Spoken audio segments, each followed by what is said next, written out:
talking about the new 4 album. A little bit earlier in the show, we saw the first video, Until You Call on the Dark, and I just want to touch on that again, you guys, because first video from an album is always kind of like an opening statement of intent kind of thing, and as you said, you've had problems getting the video played in the States and so on.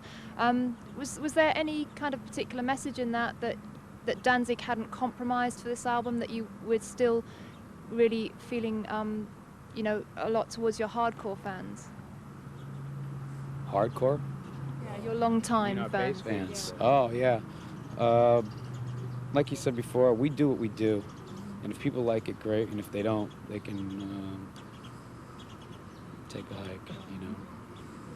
Very polite there. We talk a little bit more about the songwriting process as well, because you touched on that a little earlier. But with you, Glenn, how does that work? Does the music inspire the lyrics, or do the lyrics inspire the music, or do you have them running parallel? Or there's no rule or rhyme or reason to it. Sometimes I'll have a lyric, sometimes I'll have a melody and no lyric. Sometimes I'll write the actual chord progressions. I mean, and it could be on guitar or piano. Sometimes it's just the thought in my head. You know, I don't restrict myself to any one way, because if I restrict myself, then I'll be cutting off an avenue for a good idea. Absolutely.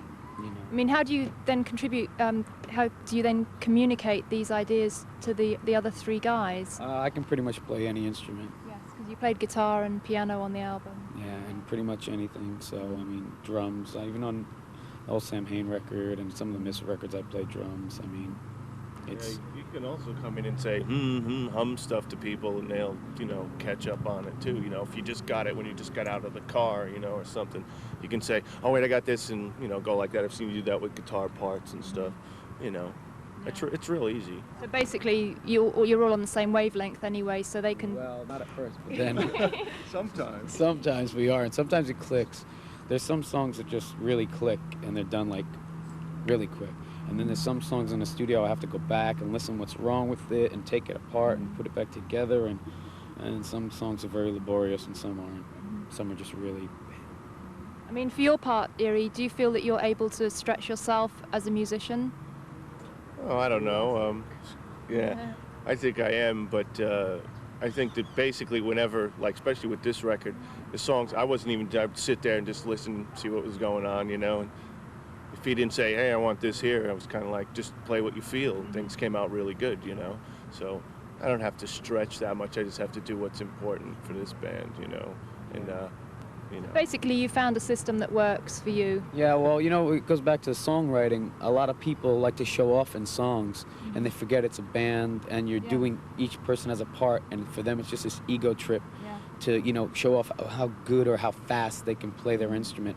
That's a load of rubbish. That's a load of bull. That's what me and him, like, were in punk bands for, to get rid of that crap. And, you know, I've always said that, you know, all the speed metal and thrash metal bands just ripped off hardcore and put whiny vocals and leads in there, long, boring leads. I still feel that way. No, I agree with you, because some bands can get very self-indulgent, and it actually takes away from the music. If it's simple and it works, that's all you need. So this being your 4th studio album, what steps do you take to keep things creatively challenging? Lots of liquor. Not that much. Oh, you're the one. Okay, no, that was a joke.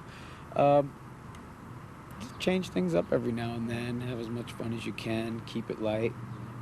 You know. Yeah, this one was easy. Last album, the 3rd album, was done. Basics were done in like 4 or 5 days. Everybody was real casual. You know, we knew the stuff. We played it really well. Got a lot of stuff on one take. It was the same with this. You know, this was even easier. You know what I mean? Because a lot of the stuff was still kind of moving around, and while you were in the studio, we're playing all the parts and putting them together and stuff. And this was probably the easiest record we ever did, at least from the basic standpoint. You know. Yeah. See, he gets to go home after he does his parts. I gotta stay there and add all the layers. Usually I'm there. He comes down sporadically, you know. But he moved back east, so he wasn't living out in California anymore. And he said, "Get out of here." It was basically, you know, me, and then if I needed John to come in and do something, or if I could play it myself, great. But if it's a lead, I'd rather John play the leads, unless it's just me bending notes and ripping strings apart and stuff. And so for him and Chuck, it was easy. They're done. They never saw him again, pretty much. Yeah, I was in the mix and stuff on the last album all the time. Yeah, he was. That's true. Every day That's I was true. down there, at least for a couple hours. So you missed the best part, driving Rick crazy. That's the best Yeah, part. but I didn't need that anymore. I drove Rick crazy enough, you know. And it's vice versa. Rick driving everyone else crazy. So it's funny though. I had a great time doing this record. You know. Great. I think that shows on the album as well, comes across. Okay, well, we have got lots more time to talk to Glenn, Eeire and the rest of the band, and we will be doing that a little bit later on in the show, and actually we will be talking about Rick Rubin's role in the production of the 4 album a little bit later on. But right now the guys have to go down to the gig, tonight's gig in Phoenix, Arizona for their sound check. So we're going to let them go off down there, and we'll be joining them a little bit later on to talk some more. And taking us into our next short break, we are going to show you some exclusive footage of Danzig live on their US tour. So stay tuned as the Headbangers Ball Danzig US tour special continues. We'll see you after the break. Here's Danzig live.